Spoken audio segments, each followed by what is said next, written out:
Hi, Thomas from Field Tennis. Today I'm continuing with the series of the contact point and how you're supposed to be at contact for all the strokes, and today we're doing the serve. In my last video I was showing an example of a two-handed backhand where I hold the ball for the player and ask them to position however they want, and what we realize, or what the player realizes, is that they imagine the stroke incorrectly at contact. So many times they want to position like this instead of more behind the ball and hitting in front. They imagine the stroke too much to the side.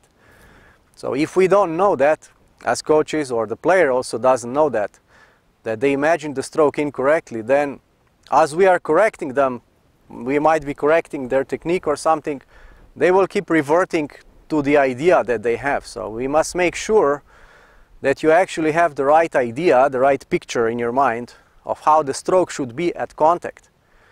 Now the reason why that is so important is because at contact you're actually releasing all the energy from your movements into the ball. And at contact your body needs to be very strong and stable and being able to transfer energy.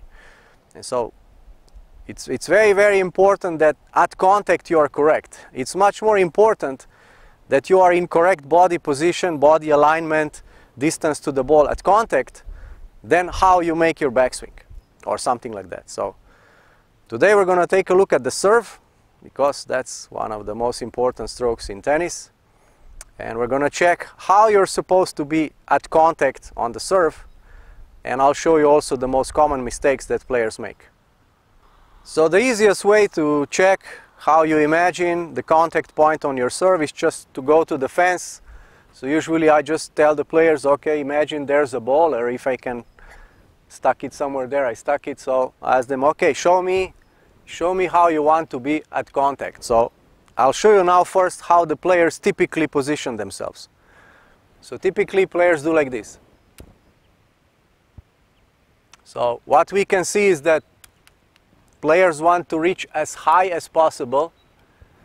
Their wrist, this angle is straight, it's not bent, so they have a straight angle because they want to reach as high as possible. Their left arm is here, and they are facing with their chest, they're facing the fence. So that's how typically players position themselves when I ask them, okay, show me how you want to be at contact. So they go like this, okay, serve, and like this. So now I'll show you how I am at contact. So I am at contact like this.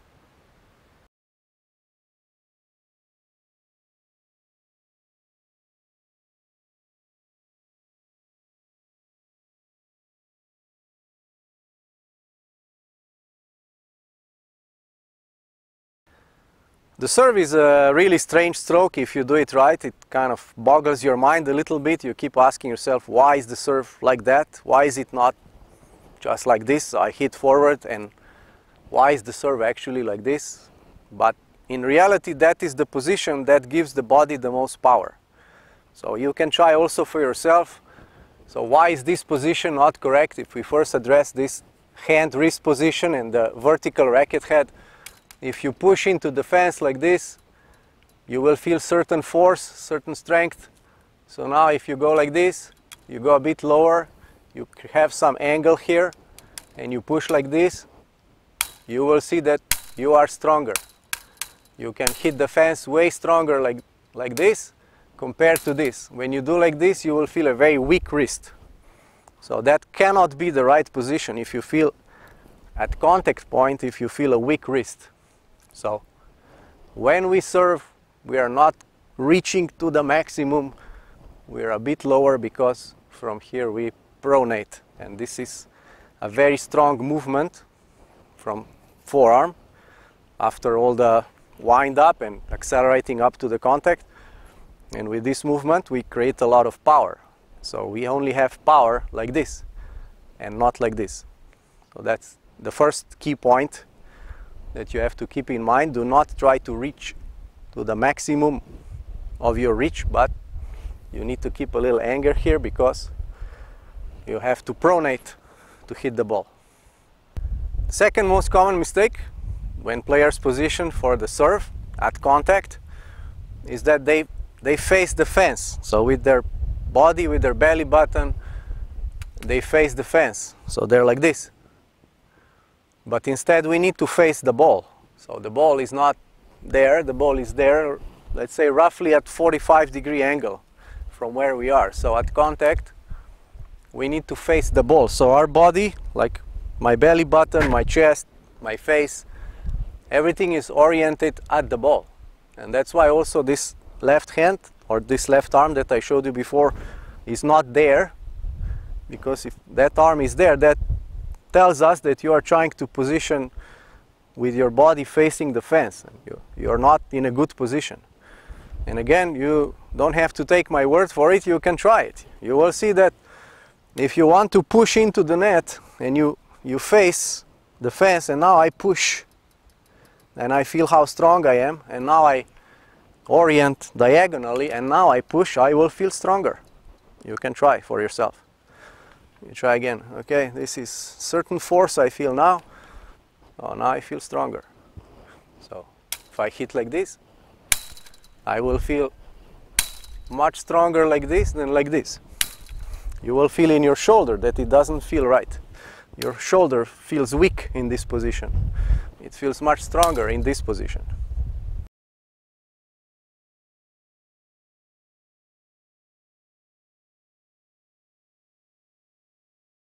So another thing that we can address is the non-hitting arm. So typically players put it something like this, so it's here when they face the fence, but in fact we need to face the contact point, and this left hand is in almost all cases is somewhere here. So it's actually going towards the belly.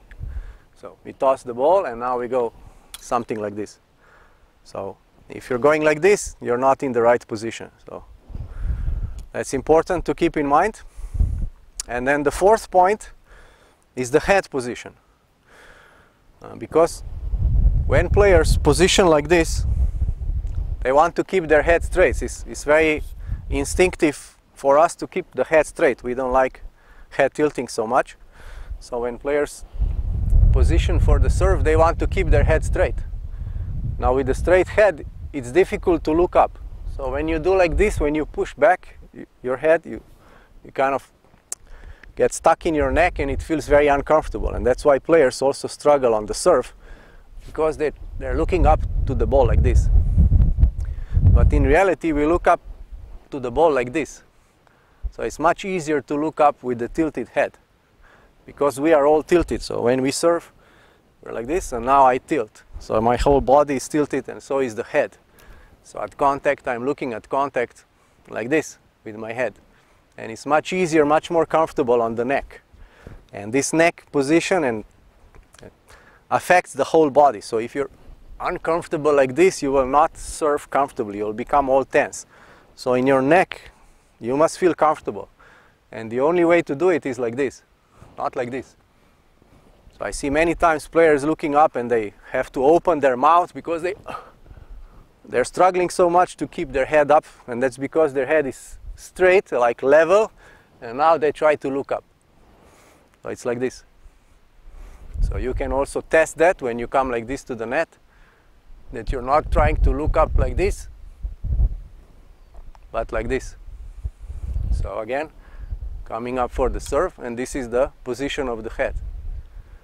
So why is the head not correct typically? Well, because players want to very quickly see where they're serving, they want to see their opponent, they want to look at the target, they try to orient in a certain way so they have a good orientation towards the target. But unfortunately, that's not what we do in tennis. If you go for a higher level of tennis, we don't look where we serve blind. We remember the court is not moving. It's the same court in Slovenia, USA, England, or Bangkok. Everywhere is the same court, so no need to look at it. You need to remember, if you spend some time on the court, you get a sense of directions. There's the cross court, there's the down the line, this is serving down the tee, this is serving out wide.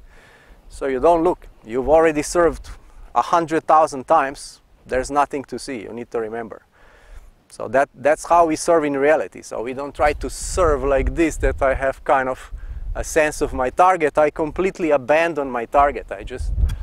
I focus on the ball, I serve, then I see where the ball goes, and if it goes a bit too much to the right, then I aim more to the left. So I go again, I focus on the ball. In my mind's eye, I'm trying to serve more to the left. I serve, I see where the ball goes, and I keep correcting.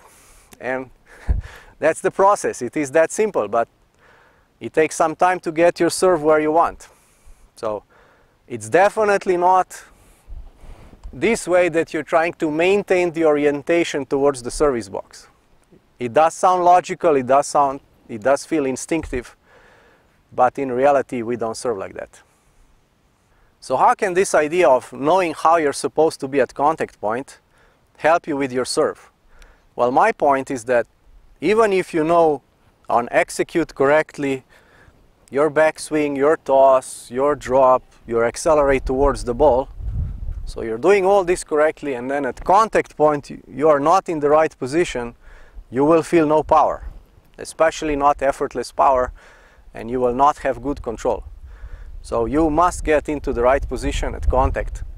And at first it will likely feel very strange to you. Well, you will keep wondering, why is this so? So advanced tennis technique is very advanced. It's sometimes not very logical, but once you go deep into it, you start to feel and understand that this is the right way to hit the ball. It's the most effortless way, it's the most powerful way. So what I suggest you do is that you practice a little bit with this idea.